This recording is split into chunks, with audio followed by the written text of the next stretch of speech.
It wasn't easy. But Or, again, not to cut you off, you ain't changed shit, right? The word change for people like us, it could kind of hurt us to me. I think it put us in the depression and the suicidal thoughts. Why? Because you don't want to change. You don't even want to forget where you came from or what you experienced. What you want to do is evolve. I'm looking at a guy that evolved. I love pool parties there lit during the summer, man. The sushi. Yeah. So I brought you in here, man, because a lot of people know about your music career and everything. But I like to talk business. You know, we got entrepreneurs that are, some of them are coaches, some of them are speakers and authors and stuff, which is really similar to your industry. Like in our industry, a book would be like a CD for us or an album for us. And then, you know, doing a TED talk or something might be a concert. So it's a real similar industry. You guys usually make a lot more money than we do, but it's the same. It's songs with no audio. Yep. Yeah, exactly. You know, you're still using your words, you know, to make money and stuff. So your words matter. So for you, you've been in the music industry pretty much your whole life, I'm guessing, right? Because your mom? Yeah, I've been in my whole life by default. And so at what age would you say that like you found some success and had a little bit of like the starter money? You started to make money in the music industry? Probably 2008. 2008. So 2007, 2008. Gotcha. So you got 14 years or so that you've been in the same industry, staying relevant. And what do you do with your money outside of putting it back into your main business? For me, making money in the beginning, I never was like, I'm investing. Like I see artists now. Today is a different kind of ball game today. Today I can't go off what I did then to now, because back then I had to go for information. Information wasn't at a fingertip how it is today. Yeah. Information was valuable. Like to learn how to be a car salesman probably was 10 times how much it costs today. Yeah. Back then, to be an electrician, to be a real estate agent, that shit was unheard of. And you had to know somebody that knew where you could get it. It's unheard of. And then, and these kind of roles is not even like something somebody will talk about in my environment. In my environment, it was nothing about like, yo, how can you be a doctor or a lawyer? It's like, nigga, how could you hustle? Right. What are you hustling? So you got people that hustle drugs, you got people that hustle alcohol, you got people that hustle cigarettes, people that hustle clothes, this, utensils, house appliances, cell phones. Yeah. So I'd rather take it from the hustlers, because I come from a background of street shit. Right. So in the background I come from street shit, the only way I can outdo my OGs and the people I was born around, I have to be fucking El Chapo. So I'm like, I don't want to be El Chapo. You know what I'm saying? So I just wanted to be a hustler. And when I was in school, I wanted to be an astronaut, a lawyer, you know what I'm saying, or a basketball player. Right. Yeah, you definitely tall enough to probably be pretty good at basketball. And some mathematics. Oh, yeah. My short ass gets jealous of y'all. But then again, I still fit in a Lamborghini really comfortably, so I got that going for me. I'm in a Lamborghini like this. I know. Literally. That's the benefit to being short. When I tell you my fucking legs, my thighs and shit hurt. Like, you know, you get on my foot beating up. I be getting out like shit. Like, what's your daily driver? My daily drive? Yeah. I like trucks. Yeah. I'm a big guy. Yeah. And the cars to me, they call point A's and point B's. I'm glad because my uncle, I feel like I had cars all my life because my uncle used to literally have a new car every month. Every month was a brand new car in my grandma's house. So it felt like our cars. Like, so back in the day, when my uncle used to pull up with cars and shit, he used to be like, yeah, that's us. Like, you know what I'm saying? My uncle used to have a real gold Lexus. Right. A GS 400 with 5-star mag rims. My uncle had a red Beat. Like, just, all over had, man, just all kind of stuff. That's cool. So do you have investments outside of, do you like regularly invest in real estate, anything like that? Yeah, I you know something, man? It's funny. In my life, man, it's weird, right? Because I had a lot of redemption in my life. Like, I feel like I was taking it. I feel like, I don't know, man. I feel like the gifts I was getting, a lot of them was coming from the devil, and a lot of gifts God gave me, I was using the devil tactics in it.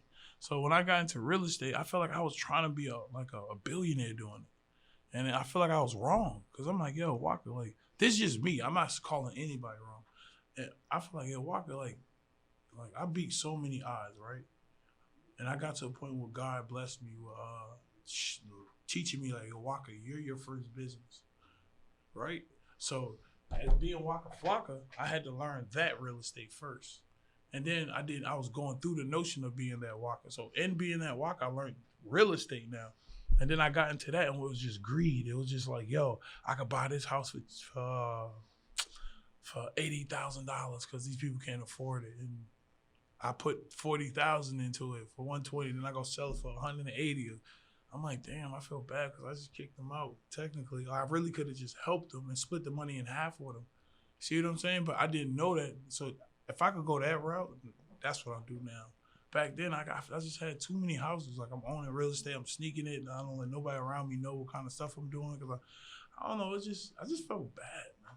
I just gave it up. Like, you know, a couple things you said there that I like. First of all, Warren Buffett says the best investment you can make is in yourself because they can't tax it and they can't take it away from you. Exactly. And that's what you said. First, I had to work on this real estate. You know, and in our business, performing in front of people, it's like a personal development program with a pay plan attached to it. The better you are professionally on stage, the better you are in your confidence, dealing with trolls, dealing with the media and all that. Same with here. You know, it's maybe TMZ for you is Forbes for me, but it's the same people. If something doesn't go right, they go report on it. Baby. You know, I wouldn't even want to be on Forbes.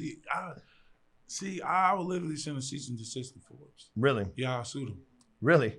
Tell us about that. What happened? But you know why I would do that if I was get on there? Because God told me, hey, man, don't glorify nothing. I just don't want to put no glory on my money. I want you to see me first. I want you to see this paper. Because no matter how woke or cool or humble I am with this, bro, I'm human, right? Right. So I still ain't taking no shit from anybody. So when people know you got money, it's just a different attitude towards you, man. I'm telling you, like, people just won't tell you how they feel. They'll bite their tongue. It's true. And that's some shit that I just can't stomach. So this is what made me so personable with people. I want you to be like, yo, Waka, your fucking breath stink. Like, yo, like, you know what I'm saying? Like, I want somebody that actually work, like, is employed by me to tell me that. Right. To me, if you got that kind of environment around, yo, it's beautiful, bro. I swear to God, like that, and that's what my life is today. So I love it. But yeah. You know, I actually had an employee tell me that. But yeah.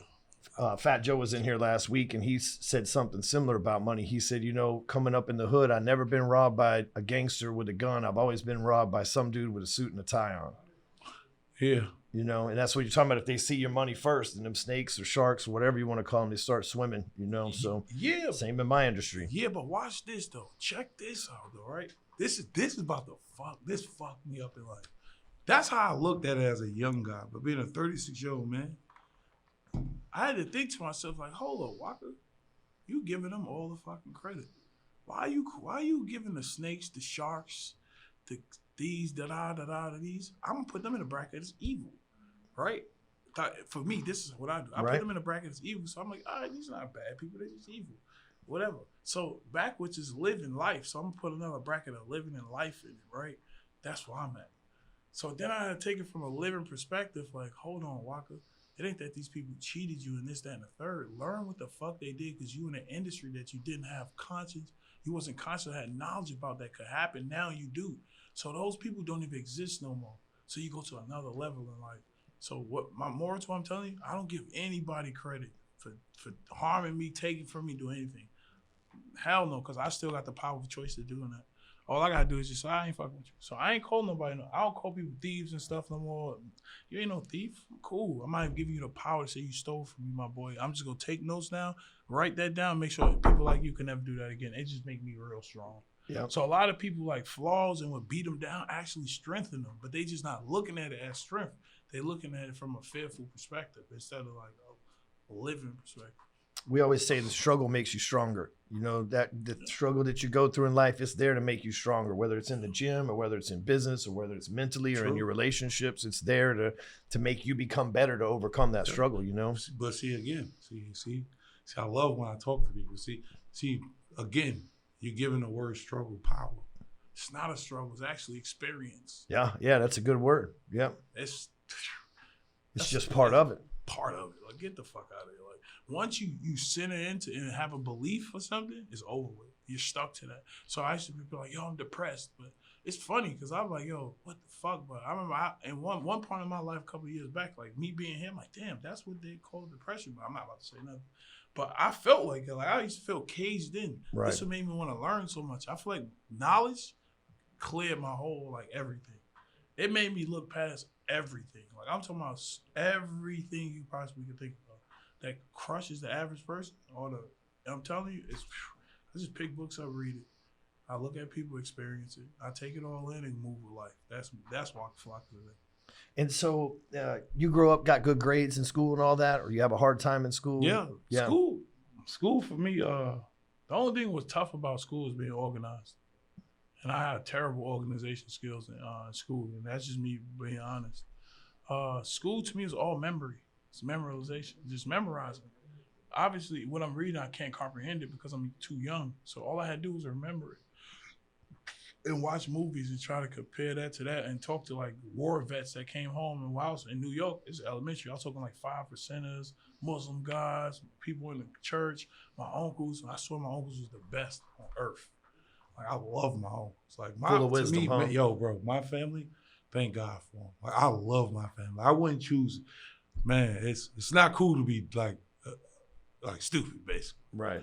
No matter how ghetto we are, people really ain't even finished high school, my family, but it's super intelligent. They value intelligence. Intelligence. Like, so that's just that. So at what point were you always like enlightened with this thought process, or something happened in your life to change your thinking, or you've always been like this?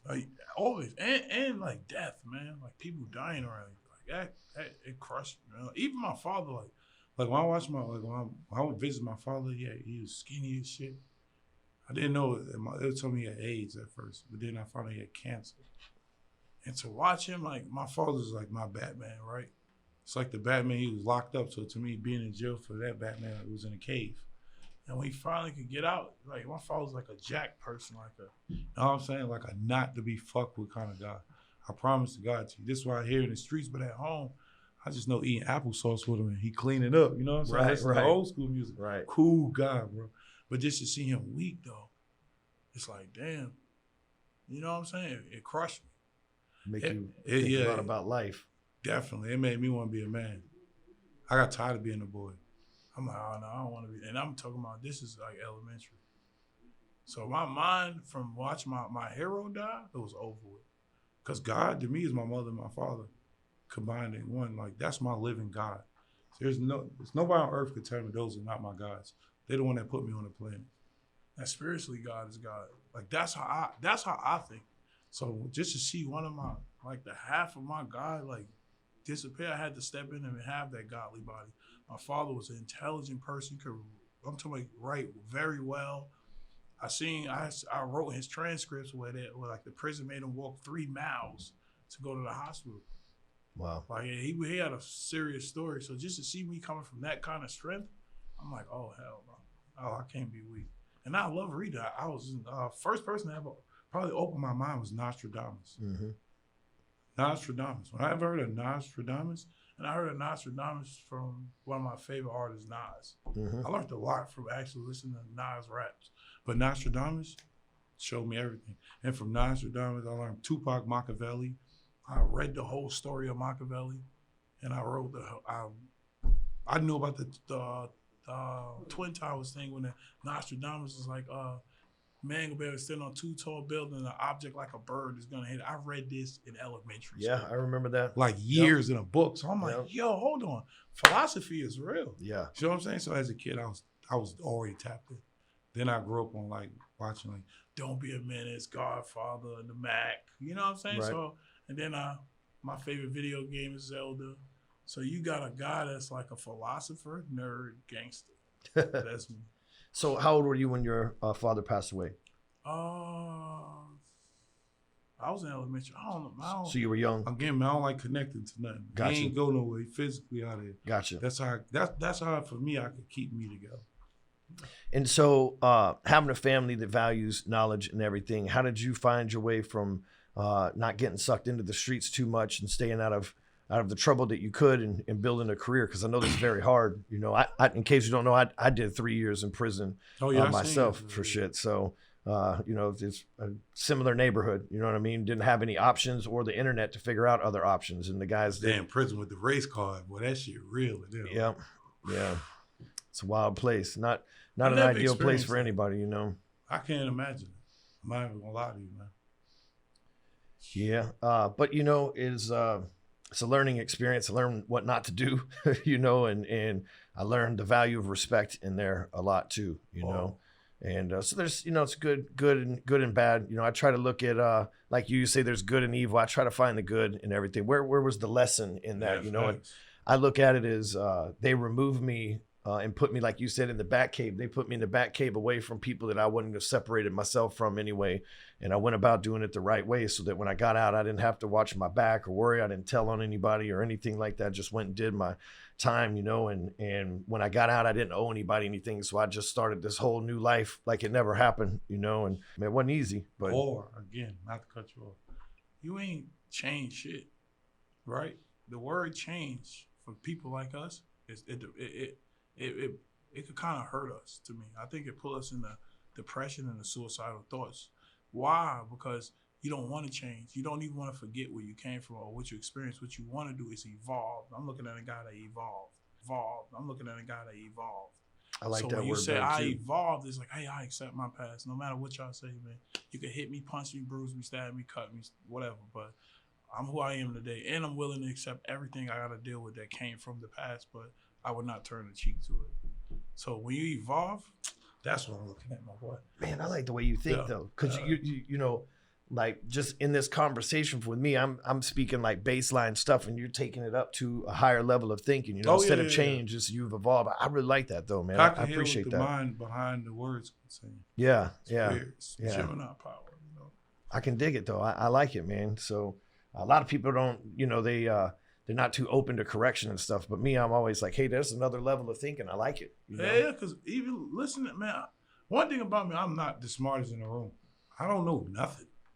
Like, I really feel like I don't know nothing. I do not feel like Waka Flocka at all. But one thing I know I would love to learn from a man like you is observation. Like, your whole life is, in them 3 years, was built up observing people. Body language. Yes. Can't bullshit me. At all. Yes. See, as an artists miss this. This is one thing I see every celebrity fuck up at, is they put people insecurity in front of them. So they miss the most powerful humanly trait ever, is interaction with another being.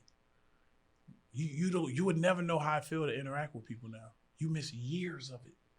Now when you get older, you're gonna be just locked in and like, that's the fuck up. So, but in my career, I accepted everything. Even when people like, oh, you trying to be gangster, I'm like, hell no, I'm with God. Like, how can I lose? Like, God would never put me nowhere I'm not supposed to be. Right. But that's fire.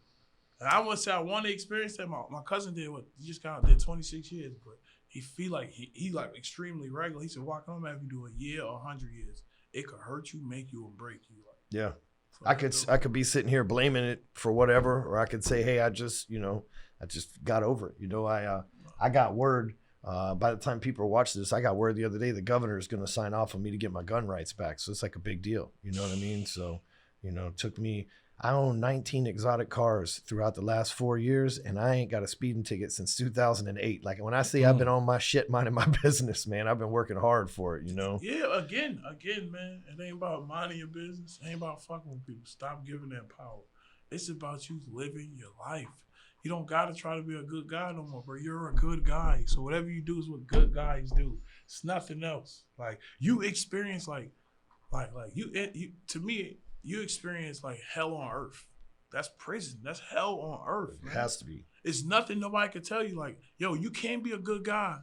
You have to be a good guy to make it out of this with a head on your shoulder. Like, good guys ain't making it. Bad guys ain't making it out of that. If they are, they coming with a purpose to do bad. Yeah. That's it. So you can't evolve and be a bad person. It's impossible. You have to be a good guy. You got what God wanted you to get from there. So, of course, they're going to grant you your rights. Of course, you're going to get a wife. Of course, you're going to have a good job because you're doing the best that you're supposed to do. I like that. Yeah. You mentor, younger people from the hood and stuff, nothing like that? Yeah. You don't give back to people and Nah, I give back all day. Yeah. Like, I'm tired. I literally just see my account. Like, this is the year that I made the least money ever my whole career. Because I really just chilled. Like, I got tired of, like, I'm tired, bro. Even when I seen like this insurance shit go like Waka expose the rich, like I'm like, I don't expose shit. That's what snitches do. Don't ever. I hate people. I was just commentating. Right. You get what I'm saying? I do give back. I love talking. I will stop and talk to any and every fucking body. But now I gotta do my round, like double backs. Right. I be talking a lot, and there's so many people that need help. I feel like I'm like not the only person, but probably like the 5-10% that's doing it. But I definitely do. I love helping people. I love talking to people because that conversation helped me. Maybe God gave me all this energy to pull on this person or that person. Who knows? You know, when we do events, you know, sometimes there'll be 500, sometimes 3,000 people if we do a big one. And man, I make it a point to try to shake as many hands. Even during 2020 and all that stuff, I still went around, shook as many hands as I could, took pictures with people because I don't ever want to be that person where it's like, oh, you got to fight my security, And if I got somewhere to be, obviously we're going to be rolling on time. But if I got spare time, I like to go back and show the people because you're like, so many people don't do that, and I think that means so much more to, of course, the fans, whatever you want to call them, like the and it make your profession feel better. You feel appreciated. Yeah, you get the energy from them. Everybody's happy. That's crazy that you said. Really motherfuckers act like you really don't get a lot of energy from people like being nice. But you do. Like the more, it's like if you have a conversation with somebody and you stay up all night, you're getting energy from them because you might have been off of work tired. And then as soon as y'all stop talking, you're like, I'm tired. Exactly, that's right? Real. That's real. You get the energy from them. So what's a typical day in the life for you like these days? I was married. I'm divorced. My daughter is 17. I got just living all year, man. I was just like, it's funny, man. I just live. You do a show pretty often, or just whenever you feel like it, or like pretty often. Yeah, like, I literally just live. Like, I got purpose. I know why I'm here. I love meditating every day. I love putting nutrients in the atmosphere to clean oxygen. I think that's my job. But yo, bro, I'm not even gonna lie to you. Like I did everything I wanted to do from a kid to now. That brings up a good point. So what do you do? I tell guys in their 20s. I did it. Like, it ain't fuck. We have a lot of young guys that'll join, especially these solar salesmen, right? And they're making a bunch of money, especially out in California right now. These guys, 25, 26 years old, go out and buy a Lamborghini. And I always tell them, it's like, man, you got to be careful with that because, you get a nice car like that early on in life. Then when you're my age, you stop losing things to look forward to. It's like losing your virginity to a supermodel. Then what you going to do? You know what I mean? When you got to go talk to the chick that's not as hot at the bar, you're not going to feel the same, So and that's why I take my time. Yeah. Man, it's crazy. I don't even like saying that to people. People are like, yo, why you do that? I'm like, bro, what the fuck I'm gonna do at 40? Yeah. Why am I buying all these whips? Like, yeah, I did. You're right though. Like, why am I keep flying back and forth all around the world to do what? I don't want to fly around a girl just to sleep with women and party. Fuck no. I want to fly around the world and act like I'm from this country for a week or 2 weeks. Like, I want to enjoy life. Like, people is rushing through life, bro.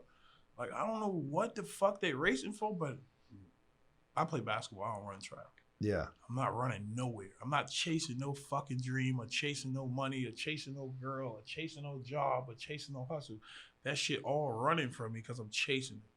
You know what I'm saying? Mm-hmm. I'm not comparing myself to nobody. I'm telling you, bro. Like, I might call people bad people. Like, I know what I like, and if it ain't like what I like and feel good, I'm just removing myself. I'm not gonna say I don't like you or what y'all like. I'm just removing myself. So again, man, you hit it on the nose. These young motherfuckers is just like trying to be like too quick. Like, they quicker than me. Like, I thought we was quicker than the people we was coming by. I think the younger they getting, the faster they going. Like, they don't even want to be kids. Like, bro, y'all tripping. Yeah. Y'all gonna miss them cartoon eras. I'm telling you. Like, 26 years old with $1 million in debt. Yeah. Motherfuckers tripping.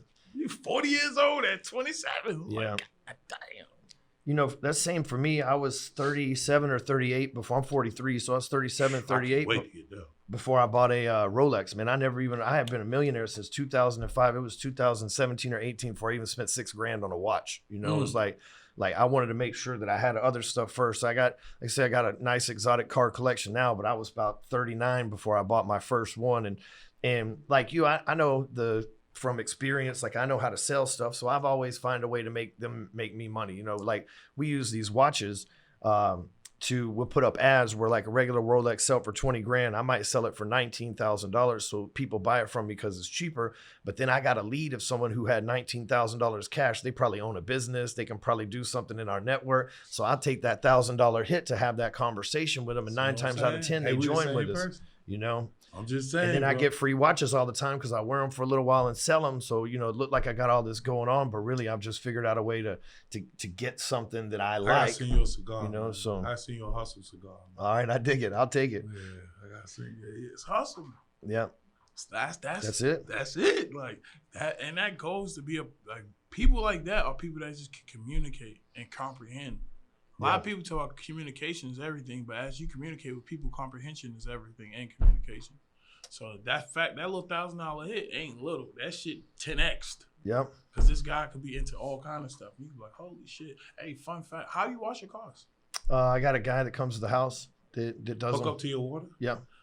I got you don't need to hook up to your water. What, you got like one of those won't even hear sound. where they use the sprayers or whatever on the cars? I'm just saying. Yeah, I've seen those too.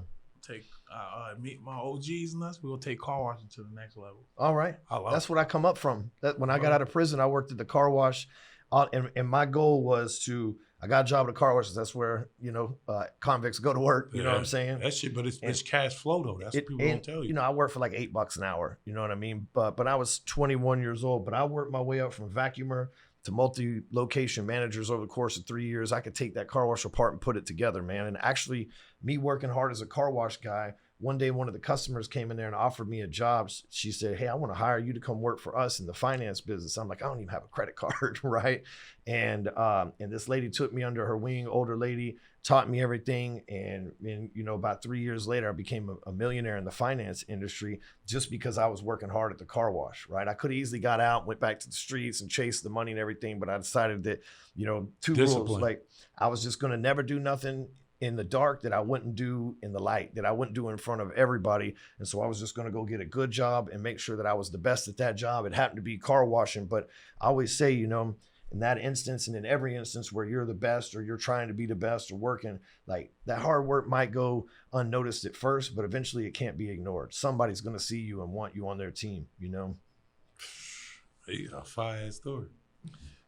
I'm like Forrest Gump, but a little bit, a little bit darker story. I've been sitting on the bench. Financing is interesting, man. Because in financing, it's like you don't have to like work hard as fuck. You gotta have a lot of discipline, some faith, some scoping, and a little start. To me, like in my position, being in my position, because why I say that is I will go out here and chase $1 million when in financing I can start with $100 grand, 50 grand, 30 grand, and work my way to $1 million. But a lot of people ain't disciplined enough to get in the books, go to seminars, sit down, experience. Like motherfuckers don't want experience, and I think going and having financial literacy stopped me from going hard as a rapper. And other things. I'm not around the environment. I can't rap about shit I'm not around to do. Right. But when I got into financing, it's just like, Waka, I made a lot of mistakes because I was hard-headed. But at the same time, I was hard-headed for the fact of I couldn't put all these people I had behind me on what this guy to my right telling me, promising me I can't do that. Right. Because if this guy lied to me, we're fucked. Or I'm fucked. Or how do I know if the next guy that comes up will, it was just like, Waka. And a lot of people got down on me, man. Like a lot. Creating policies that was fake. I was creating trust that was fake. I was creating LLCs on CPN numbers. I didn't even know this thing. Because I didn't have knowledge of it. Like, not taking away from nothing from my parents or anybody, but they ain't tell me how to open up LLCs. They ain't show me how to open up policies. They ain't, because that wasn't a position in life. In their life, they had to survive. Right. In my life, I need to protect and understand. So that's why I had to bring this to the family. So when I learned that, I'm like, fuck, this guy really still ate fucking whatever from me. Like, bro, what the fuck? Like, I'm about to kill you, my boy. Like, I got, like, this ain't exaggerating. Like, I'm talking about, I really put guns in niggas' mouths that's not street. That's like a corporate person. And he played with my money. I'm like, yo, this what happens. I'm like, nigga, this what the fuck happened to you? I said, well, I'm gonna tell you what, I treat it like a real movie. I'm telling you, I got some shit to say. Like, but I said, you know something? I'm gonna take the high road in this. I'm gonna take the high road on this. I said, but that could have been your life, yo. Stop fucking playing with me. That same guy that I did that to, I promise you, unknowing this, I was on a call trying to raise for like something we was getting from overseas to bring to America, and I was making like 10 cents off it or something. And the guy was on the call on the other side. Oh shit! It's like, yeah, I know Waka, man, a great guy, man. But he doing that, man. I ended up making some money. You know what I'm saying? I made like $3 whatever off that. So I'm like, all right, my nigga, you know. I was like, one of those, good looking out. But it let me know. It's like, sometimes, yo, you don't gotta do shit. Sometimes the devil trying to take you out quick. So you just gotta know how to react, but you still gotta let this one person know, like, listen, like, I'm not that guy. Like, I was honest with you. I came, like, a lot of people that cheated me, all the black guys, all the white guys, all of this, all of them, everybody. Jewish, Christian, everybody, they all fucking thieves. Don't discriminate. It's no discrimination in a cheating person from a good person. I had guys like, what's up, little brother? And like, little brother and me, like, yo, I love you, man, my kids, and you smart and this, and stole from me. Yeah. So I'm like, what the fuck? Like, yo, why would you do that? But, and I had to learn that I was naive. So I still was thinking that a street mentality, thinking like, you know, fuck with me. You know what I'm saying? Respect. I had to go. Fuck respect. Yeah. That's, in the streets, it's principle. Yeah. In the world of business, it's bottom line. Bottom line, you in the arena and you don't got your shit together. And I do. So I can take this because you don't know what you're doing. Right. It's like buying a house, not paying property tax. Somebody pays it and then years go by, it's their shit. But somebody say you stole it, but hey, but it's not good to do that. But technically in business, shit, bottom line is that's how it works, man. You take it on your chin and don't do it again. That's how I look at it. You know, you were talking about financing. I've got, you know, I've done a bunch of mortgages. I was in the mortgage industry and own a bunch of houses now. And in America, you know, you take a mortgage out, let's say $200,000, and it's, let's say 5% interest rate, and 2 years later you owe like $198,000 still on it, right? You know what I mean? Like the interest don't ever pay the damn thing off over 30 years. I just did this deal in Mexico this week. In Mexico, they do it different, which I like a lot better. This is really cool. You'll like this. So they set it up in a trust. So here in America, you know, we use a deed of trust. There, they set it up in a trust. So you own the property. But since I'm an American citizen, in a trust, and I'm the beneficiary and the trustee in the trust. But the way that they do the financing is you put 20% down. So let's say it's 80-20 deals. Well, you put 20% down, and then you pay a monthly fee while they're building this thing. So in this case, it's under construction. Let's pay like $1,500 a month. At the end of 2 years, it's 70% paid off. So think about that. In 2 years, paying $1,600 a month, I have a $190,000 place paid off with the $33,000 that I put down on it. If that was America, I would owe like $2,000-$3,000 less at the end of 2 years and still have the bulk of it. So it's really cool how they set that up. And that's fine. And exactly. And then if you had to finance it, it's only a little bit, right? Because you didn't took the majority of the stuff out up front. And this is in a condo complex in downtown Playa del Carmen. So it's for Airbnb purposes, you know. But I like the way that they do. Like Mexico, man, these other countries really got this fine. The banking system in America works for the banking system, but over there they don't have that, so they have to make it more user friendly. You know. You know, I'm one of them guys that love America, so. Yeah, me too. I don't know. I love my country. You know what I'm saying? Just because I'm from it, it's not about that. But again, it's how you look at it. You can't go into banking and not reading directions. Yeah, it's true. I'm just saying, you know what I'm saying? A lot of people open up accounts in the bank, tell you, hey, you got to keep this fee in the amount of money unless you catch some little $7 charge if the shits add up. Yep. You know what I'm saying? Like a $14 charge, whatever the hell it is. Whatever it is. But you have to read the directions. I remember, fun fact, Facebook Live, right? When Facebook Live first came out, I went to go to the instructions. I literally was like the 15th person to view it. And in the beginning, nobody was reading that shit. In the beginning of the directions, it tell you right in the beginning, do not use a cell phone. You gotta use real cameras. It was for real broadcasting, but everybody was just using their phone. It goes to show, people like a complain, and the whole time, bro, the answer was right on the floor, but you just was stepping over it, and that lets you know, like a lot of us unconsciously, it's just lazy. Like, people just think lazy is just sitting still. I think that's the last of it. That's the end of the road. Like, bro, a lot of us are lazy. I have some point of laziness to me. Like, I need to really get my shit together. Like, of course, because I'm established in certain ways, so I can sit down and play spades on my phone for an hour, but I need that fucking hour. Those hours I waste every day accumulate.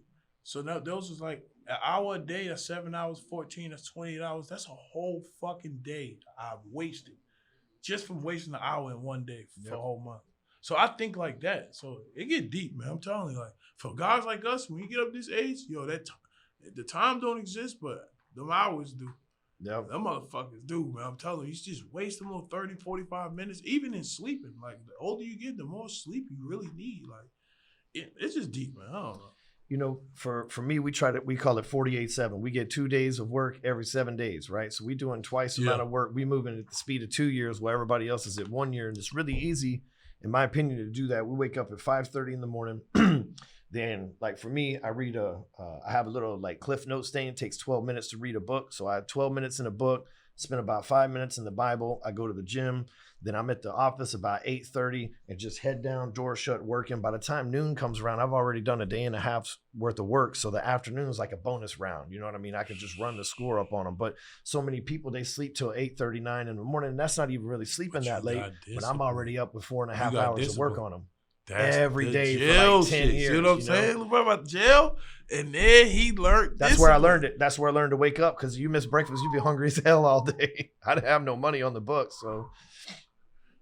I'm gonna get to that level. That's why I wanted to learn. This whole year was just for that.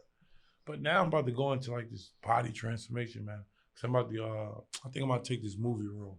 Oh, yeah? Yeah. I end up taking this movie role. So I gotta just start working out. And I think right then that's when my full like discipline will just be complete.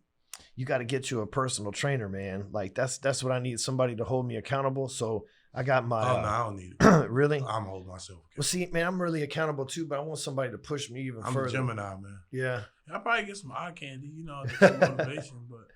I got my trainer's wrestling champ. His name's Dante Smiley. He got 2 belts in like I think it's the WCW wrestling. Dude's in killer shape. What? So he pushed the shit out of me every morning, man. Like you know. Oh no, like, you know, I did that. My boy Reggie.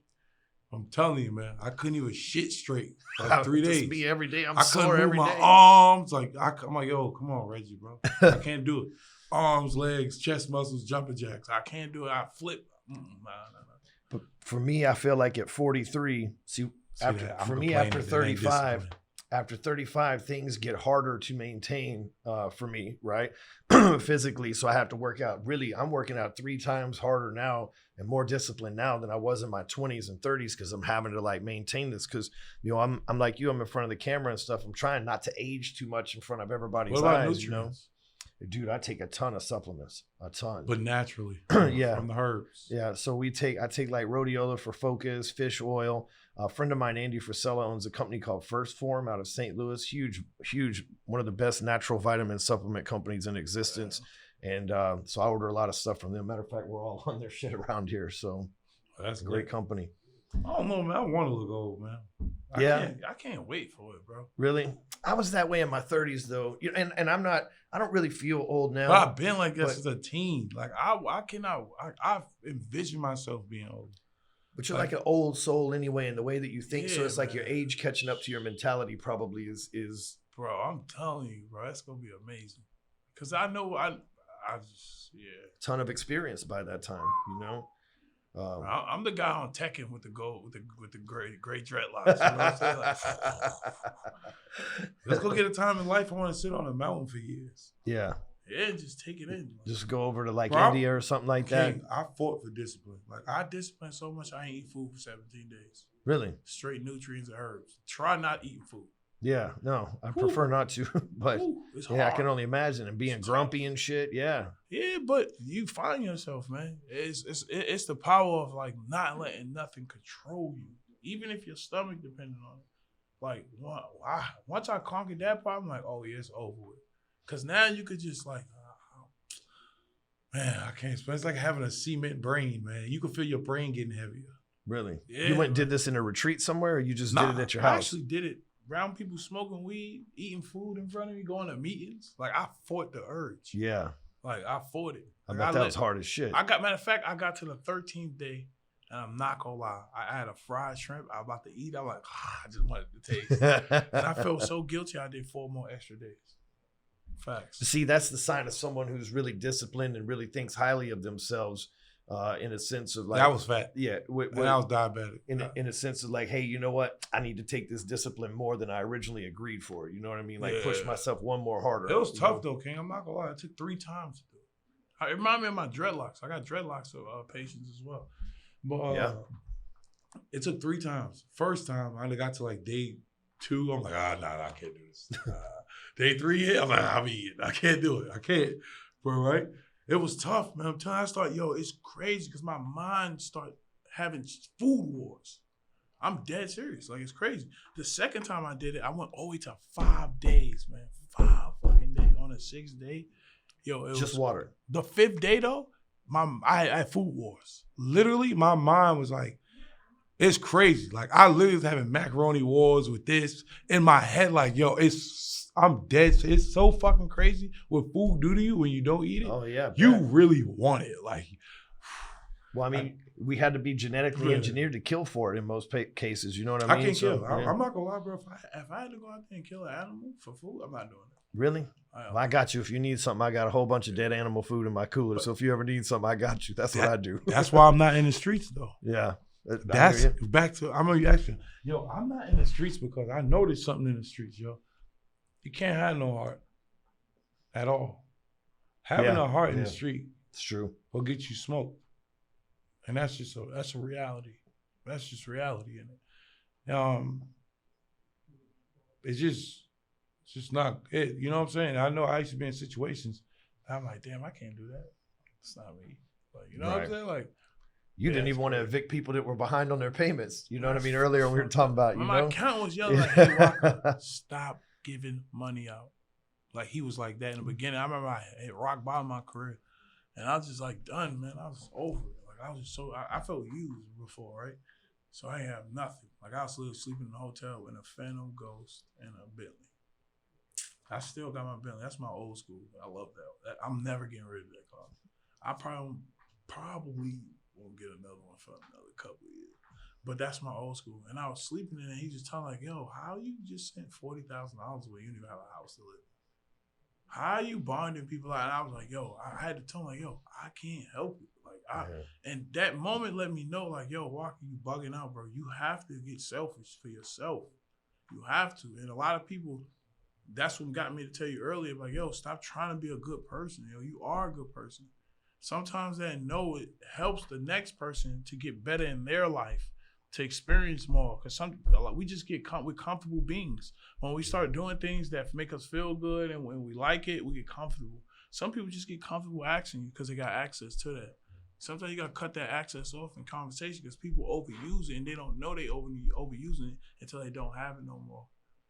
You know what I'm saying? And then when they don't have it no more, either they realize it or they point you to blame for them being in a shittier position. So that's just here nor there. But all the time, man. You're exactly right. All the time. A good book. It's a good book. Takers don't have limits because if I'm taking from you, like I can take as much as you'll give, but a giver has a limit, right? Because you only got so much you can give in your time, your talent, your treasure, your money. There's only so much. I give till I close my eyes. Really?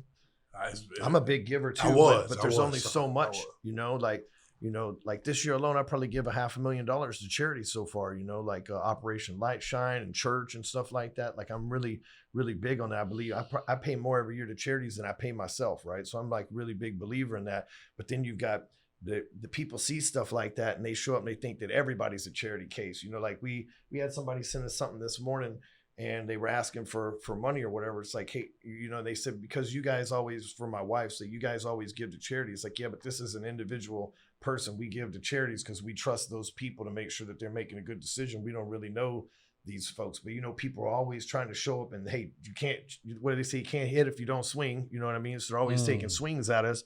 But at the same time, like I know when I give it to, heard that. Yeah, well, that's all sales slogan there. But a lot of people don't understand. It's like I'm very intentional with my giving. I have vetted the places I give to, much like the people I do business with. I've vetted them. I know the money's going to the right place and not just patting somebody's pockets or whatever the case may be, because that's a big deal to me, because I believe we're most like God when we're generous, because God gave us everything. So he's obviously the most generous thing, that God so loved the world that he gave, right? And so when I get an opportunity, I'm obviously not God and I can't be as generous as him because I don't have everything. But when I get an opportunity to show some level of generosity, I think that's the most similar personality trait that we can try to duplicate to God, True. God is in. You are God. But a lot of people don't think of it that way. I like what you said about you feel your parents are gods because they created you, and them together, as one unit. I like the way that that concept. I love my parents, so it's just I love my mom. If people don't like their parents, like my mother, I don't care what she do. She could shoot me, stab me, rob me, pull a gun out. I don't care. She's my mother. Really? It is what it is. See, I'm adopted, so I don't have that same bond. I don't have to talk to my family. Nobody in my family in probably 10 years. She would show love though. Anybody give that love? Talk to them, What?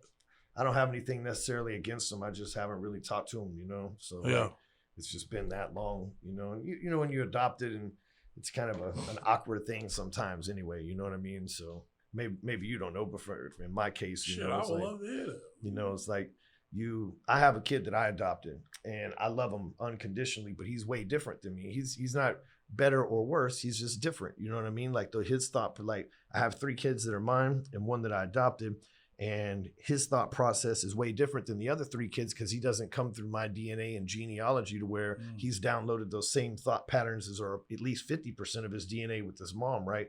So the one that I adopted doesn't have any of my DNA, and he's a lot like me in some ways, but he thinks differently. You know what I mean? And so when I was first raising him, it was like, what were you thinking? I had to learn how to think like him. On the flip side, the gentleman that adopted me, like he wasn't as enlightened as you and I are, you know what I mean? So his answer was, what are you thinking? And then violence, you know what I mean? So that's kind of the rule of my life. And matter of fact, I remember when I found out that I was going to prison, I had been living on the streets because I didn't want to be home anyway. And I wasn't until I showed up there, I was like, man, this might be a better situation than what I came from anyway. You know what I mean? I already exist in violence. So, whatever. And I'm not a violent person. You know what I mean? Last thing I want to say, you don't have to be violent. If you around this shit, it's like it's gumbo. Energy. It's soup. Shit, you a part of the gumbo. Yeah. You're right. I'm around this motherfucker. Yeah. But you got a nonprofit for kids with no parents? We don't, but we have a company or a nonprofit called Operation Light Shine that we donate to.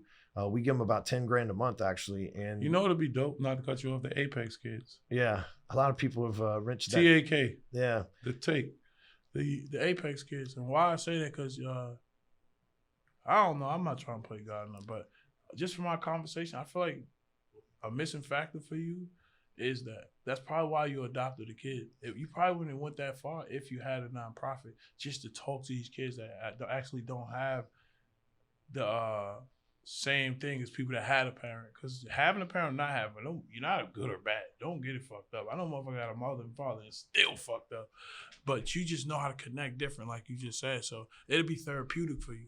Yeah, it'll actually feel way better than giving that $10,000, because that $10,000 you're giving a month could be in your charity. So you give your charity $10,000 a month. You could appoint board members. You could sit on the board as well, and you could be doing it now. And you could have time. It's not about giving the money. Maybe it's a whole nother experience in that. So yeah, no, because look how many kids you'll stop from going down that road. True. You know what I'm saying, man? And we try to do our best of that now, with the kids. Like I go to the Can Academy here in Dallas and speak a few times a year for free. And I like to help you start a nonprofit. Like that. All right. We have one called we have a nonprofit. On camera, we said that. And we have a nonprofit, and I'll take you up on that. And what we do is we give young entrepreneurs, not necessarily kids, but like in 25 and under, scholarships to our academy, our business academy. So we do have a nonprofit, but not necessarily to help kids. There's a guy named Caleb Maddox, who's probably 23 or 24 now, and he has a program called Apex Kids, coincidentally. So I never really took, and he's a great kid. Him and his dad are good people. So when he was like, maybe you've seen his viral videos, like maybe 10 years ago, he was 13 selling stuff to Gary Vee, you know. So he's like, he's been a good kid. Yeah, he's been a good leader as a kid, right? So since he has the Apex Kids, and even though, because Apex, you can't trademark the one word, right? So he has Apex Kids. So I didn't really ever want to step on his toes. So I thought he was a good kid, but he is getting a little bit older. So maybe I need to visit that with him. If not, you and I, we can start our own thing. The board member. Yeah, that's what. Yeah, exactly. Put him on the board member. I like the way you think. It's therapeutic, bro. Yeah. I'm telling you, man. I don't know about nobody else growing, but for me, anything that I know that I'm not ashamed of, but I know it can haunt people that don't beat that monster. I try to give into it, like, and help the ones walking in it, because Lord knows, bro. I'm telling you, like, people, even me, like, people you can't imagine like the shit we deal with. See what I'm saying? But my pain and my hurt is no different. It can be different, but the feeling it feels the fucking same. So it's not like the feeling is different. So, and a lot of people that don't experience that pain don't know how, they feel like they don't know how it feel because they ain't never experienced it. But I'm telling you, man, it feels the same. Yeah. Every fucking toothache feels like it hurts. Toothache. Like, that makes sense. It's an emotion. The pain, the same emotion. It's caused the same pain and feeling. It's weird. Different triggers, but same emotion. It's weird. But that's us, though. That's how we think. Where we from? We think like, for instance, off subject. Like we like, yo, I'm about to make a pop song. They start singing and shit. Like, but pop means popular. Whatever song is the best song out. But we don't think like, we just think it's pop all the same. Right. Like, no, motherfucker. So you guys just go to the root of it. So again, I think that'd just be dope. You probably love that shit, bro. Yeah, I see you like, he got like a big brother spirit, right? You like I always feel like everybody's dad. Yeah, you got like a big brother spirit. It'll overwhelm you too, though. Yeah. Because if they don't listen, it overwhelms you, because a guy like you, when people probably don't listen to you, you've been to the damn near what you want to call the ending. You like, look, man, I'm looking at you. And ain't that I'm calling you pussy or nothing, but I don't think you about to make it out of what I made it out of. Yeah. And it frustrates you because people don't listen. Then you turn your back. And then if you turn your back on it, what it does to us, people like us, it hurts us. To hear, if you hear this kid got hurt, killed, this, that, and the third, you'll be like, fuck. Yeah. And it make you go harder with the next kid. So you're right. I get it, and that's happened over the years. I get it, bro. I get it. You're right. And, again, when Fat Joe was in there, he said the same thing. You know, he started a shoe store and they do seminars for the local kids inside the shoe stores. He said he had people that own skyscrapers in New York come in there for free and talk to these kids and stuff. So you're right. It's therapeutic, you know, and they need that, because think about it, like in where I grew up in East Dallas, there was nobody coming to the churches or the neighborhoods talking about, here's a network marketing, even multi-level marketing or something would have been better than drugs. You know what I mean? But Texas, a whole country within itself. It's huge. Yeah. Yeah. 38 million people, maybe more now. So 38 fucking million people in Texas. Yeah. That's a country. Yeah, it's bigger than Australia. It's like twice the size of Australia's population, I think. What the fuck? A lot of Texas people are different. Like, it is a little different here. You know, it's a... everything about y'all different. Y'all, what y'all call black people, white people, Hispanics. It's just different human beings from anybody in America. A lot of people don't realize it, but it's a big melting pot here too, because it's in the center of the country, so everybody flows through here, you know. And so, I didn't know that. Yeah, I really like it. I didn't know that. Really, so right now you just said that. Yeah, I didn't know that. It's very diverse. Yeah, it definitely is. All my shows are diverse. Yeah, yeah. I like where you're going to Deep Elm tonight. You'll have fun down there. I would go, man. I got this other concert that I'm going to over at Texas Live. Really? Tonight. Yeah, these local guys, the Giovanni and the Hired Guns, are like blues music, you know. I like blues music. Yeah. That's whiskey style, baby. Yeah, exactly. So that's a vibe. It's conversations. Yeah. Them kind of events, good conversation. And these are young guys, so I'm trying to look out for them a little bit. You know, get to know them a little bit. Keep them out of trouble. Not an investment, just keep their head on. I think they're good dudes. You know what I mean? So keep their head on the swivel. Yeah, exactly. Because you know the fame can come and get you quick. You know, it's like you can. No joke, man. If you're not disciplined, then I mean, there's lots of temptation. You know, I'm doing this deal the other day, and I won't say the too much of the details of it, but I'm doing the deal in Hollywood. They're asking me for some money, right? And they're like, well, you can give us X amount of dollars investment, but we have the ability, because it's the movie industry, to write off whatever dollar amount you need. So you just know us, whatever. And I'm like, hey man, I appreciate that, but then we'll both know, and you'll have something on me, and I don't roll like that. You know what I mean? It doesn't matter who's watching. I got integrity all the time. You know what I mean? And those dudes were a little fucked up that I said that, not like in a sense of like probably nobody's ever told them that before, because everybody else always like thinking, oh yeah, it's a way for me to pay less money to the government or whatever the case. Like, I don't want to. I've been to jail. I'm not trying to go back, man. You know, like that's ill though. Yeah, that's ill. But that's the way it's got to be, because you can't, like, if you're gonna, I'm trying to compete my way to the top, or at least to work my way to the top, not necessarily compete, but work my way to the top. And if I get there and there's a bunch of dirt on me and some things that I crossed along the way, so I'm just trying to live life to where really no weapon formed against me shall prosper, because I'm my own worst weapon against me, right? So if I just don't use my own weapon against me, then, you know, and a lot of that's integrity here at our company and in life. We live by 4 things, right? We live by generosity, responsibility, integrity, and triumph, right? And this generosity is going above and beyond. Integrity is doing what you say you're going to do when you say you're going to do it. Responsibility is doing the work, and then generosity is going above and beyond. I think I said that was on triumph is doing the work. So it's like with those 4 things, we know that like that's what everybody in this company values, and we have it like written on the wall in common and everything else. And it doesn't matter who's watching, you know, and we teach that to the people that'll be watching this show too. It's like, it's a small group of people that watch this because it's private behind a membership site, but it's the same thing we teach them. And if you can get down some core values that you live life by, everything else will roll around them the correct way. You know, a lot of people miss that. They never really know what they value. You know, it's like, oh, I got core values. What are they? Well, you know, I like when people don't lie to me. You know, they haven't ever intentionally thought out what they do value in life. You know what I mean? Because like, purpose, man. Yes. It goes back to like a lot of people don't have it. Like motherfucker was like, yo, Waka, man. Like, I lost myself. I hear that a lot too. I asked him, like, who was you before you lost yourself? Yo, I'm telling you, 90% of the time, people can't even say nothing. Like, so how did you lose something you never found? Never even identify what you lost. But it revolves around change and evolving. So really, you need all that to experience life, to evolve to a person of understanding. So that's the key to evolving, man. You have to understand. Like, you're never gonna understand until you experience. Like, stop trying to like understand shit right here. Just catch like an understanding of it right now, and then like, okay, I can deal with this. But when you experience it, you know your truth. To me, I don't think there's no such thing as 100% for me either. 100% is right there in the moment. Because once it's over, this should never happen like this again. Yeah. That happened to me my whole life. So I'm like, all right. No matter how many times I went to bottle blunts, it never was like last time. But it was better. It was lit. It was this. Like anywhere in life, like, yeah. So what time you play tonight? Like 1 o'clock. Oh, you on late as hell, huh? Yeah, I think like 12, 1. All right. I've never been there and like not have fun. Oh yeah, I love that place. I mean, I be going out drinking with myself. Yeah. I get the energy from like people and drinking with myself. What? So you go out and you're by yourself. Obviously, you're a very famous dude. I'm sure people approach you all the time wanting pictures, hang out, buy you drinks or whatever the hell. The energy, King. Yeah. But you're with them. You're like happy to see them and all that. You're with them. Yeah, it's love, bro. Like I love, bro. I'm telling you, I just love. Not attention, love. It's different. Like I wouldn't give a fuck if they got cameras. They don't even need cameras. Like I don't care if nobody even see these shows. Like I really don't. I care about just the people who in there.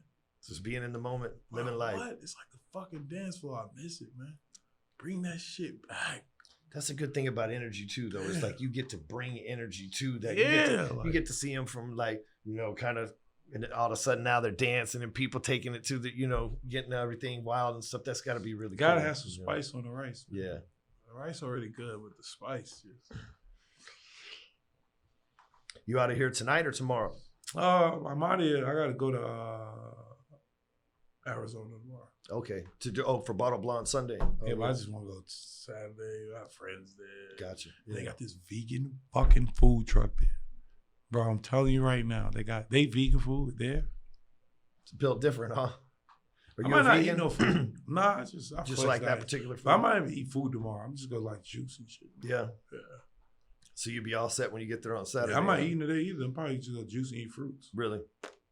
You fast pretty often? Yeah. Yeah. Hell yeah, all the time. It's good for your mentality. Definitely. Look, I'm fucking smoking. Like, yeah. I'm not about to play. I don't even drink juice. You got to be able to smoke and not eat and getting the munchies and everything else. That takes big mental discipline for sure. Fruit. Yeah. Fucking corn chips or something. Like I'm cool. Cause we eat for what? Like you supposed to eat energy. To neutralize your body and energize your body. Like a lot of this food is harming me. What the fuck I'm putting trash in me for? Like I don't care how good it is. It's not. I'm cool. So I'm a hunter. And Sammy, one of our members, owns a bunch of land in South Texas. He owns, or he leases, he's the master leaseholder, has 36,000 acres. That's like the size of the city we're in, by the way. You hunt? Yeah. Damn, and so man, I don't know how y'all can kill animals like that. But we go down there and kill these things called nilgai, and they weigh like 800 pounds, so we get a whole year's worth of food. And let me tell you the difference, man. They're delicious, first of all, and they're like giant antelope, right? They like weigh 800 pounds. Those beef? Giant antelope. Yes, they're beef. And so in India, they don't eat cows, right? Because their religion, they eat these things. They're called nilgai. So this is Indian beef, but they don't live anywhere in America except for in 5 counties in South Texas. You know why? Some facts about a cow. So you know, a real cow got humps in his back. Yeah, we're almost. Yeah. Right. And when these cows, the backs is like solar panels. Yep. So you could take the fur of those cows, rub it, and lower your blood pressure. Really? Yeah. When these cows breathe, they could clear oxygen. Like these cows, they can't even explain where they're from. Like solar beans. Really? Their manure is powerful, especially if you don't kill them. So I practice agriculture. So agriculture use cow dung, cow ghee, brown rice, sing mantras. So a lot of people take that to the power and worship the cow. So I can see why they put it in their religion. Huh. Cows are powerful. That's why I never eat beef ever again in life. A cow, excuse me. Because I just know how powerful it is. So I meditate. My meditation, it harmonizes the human body, the animals, the water, put nutrients in the soil, and it knocks negative energy out of mouth radius and clean oxygen. Scientifically proven. Well, I mean, so that has to be that's how you hunt. I use that shit for glory, my boy. Like it just synergy. But I'm not judging them. I'm just telling you. No, I understand. But that's some it's fun a cattle shit. Farm that they run out of there where we hunt at. It's a huge cattle farm. They got millions of cows. I got cows on our farm, but we don't hunt them. We never ever no cow ever got slaughtered on our land. Really? None of that.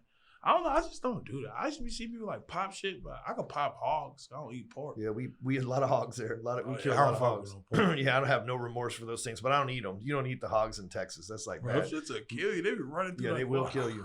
Yeah, that's one of those times when you do need an AR-15 because you're gonna need a lot of shots. Man, that shit ain't no joke, bro. Yeah. My buddy hit one with a judge though. You know the judge gun? Yeah. Yeah, in Texas at that. Like, how fucking Texas motherfuckers love hunting. Well, man, I can tell you, so hunting natural animals, though, right, instead of buying the shit in the store, right? So I got this dog, named Ace, and really what cool. Kind? They're called a mini hippo. He's half Shar-Pei and half Cocker Spaniel. Really smart dog, right? Real pretty dog. But every night when I'm eating, I eat chicken and salad every night for dinner, like religiously. That's my dinner, right? And my wife's a good cook. She cooks a different type of salad, chicken breast. That's like our ritual at home, right? So every night the dog, he don't like me for shit, but every night the dog comes and sits next to me because he knows I give one piece of chicken, right? Like that's our thing, right? And he usually smells the chicken. Or if I got a piece of steak, he'll smell a piece of steak every now and then.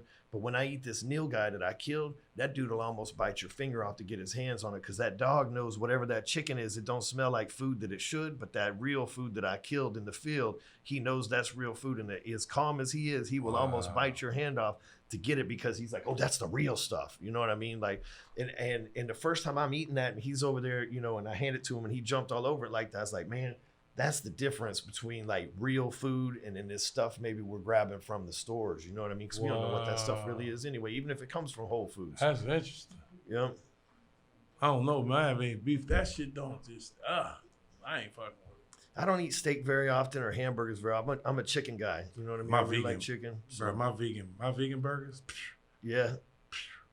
I'm gonna have to try one, man. I'm always open for new stuff. We're gonna be eating burgers running a charity together, man. I put my vegan burger against any beef burger. Really? Any turkey burger, any salmon, chicken burger, anything. We got to get you to go against Bum B. He got the big Trill Burgers thing going on down there. Bro, Bum B don't want no smoke. No smoke. I got a full vegan burger. I got a pizza burger. Man, what? You got a pizza burger too? Oh, yeah. Oh, yeah. Like a burger tastes like you make it yourself? Or yeah. That's great. Man. I'm going to have to check that out. The only thing vegan ain't butter. but it's not salted butter. I know how to sacredly take out all the fat and negative out the butter to make it rich. But How long you been a vegan? I'm not vegan. Oh no, how long you been eating I'm extra a clean clean? eater. How long you been eating extra clean? Probably now 8-9 years. Oh, so it's disciplined practice. I woke up vegan, bro. Like the way I was eating, people was like, "Yo, Waka, you vegan?" I'm like, "What?" They're like, "Yeah, the way you eat is vegan." I'm like, "Oh, okay, I'm a vegan." Cause I was just seeing how like angry vegans was back then. I'm like, I just hang with angry people. I'm good. They too angry. But it's a lot of access to being vegan now. So veganism, veganism. Yeah. But I'm a flexitarian, so I flex diets. Gotcha. I go off literally what my body tell me. Like I'm so in tune with my own body. Like my body, like, hell, don't eat that shit. My legs are hurt, or this are hurt, or it's just the intake of how I digest it. I can just feel like, Waka, this shit, don't ever eat that shit again. I feel you with that. When I eat steak, like my wife and I, maybe we go out on a date once a week. I went out last night actually, and sometimes we'll split a steak. Oh yeah, and sometimes we'll split a steak. You know what I mean? And I always feel the next day it's not the same as I eating chicken every night. It's a whole different feeling. The poop even smells worse. A whole different. Yeah, the underarms, everything. You're yeah, right. It's crazy. That's just crazy. So they calling us for time, man. Anything you want to say to finish us out here? I don't know, man. I think we had a good conversation. Yeah, nice watch for you too. We call these friendship bracelets when you got two of them on. That's love, man. So you active on social media or anything like that? Yes, my social media is at WAKAFLOCKA at Waka Flocka. I'm about to just do a whole revamp of my online presence. I don't even take pictures, none of that shit. But now I'm just about to revamp everything and have it all like running. I can I'm help step you with my that shit if you up. need. I'm not gonna lie, I gotta step my shit up. No, I got marketing company. It's just me, bro. I just don't need. Well, I'm not trying to be your company, but if you need something, I can pass my number. You can DM me or whatever. I can help you out.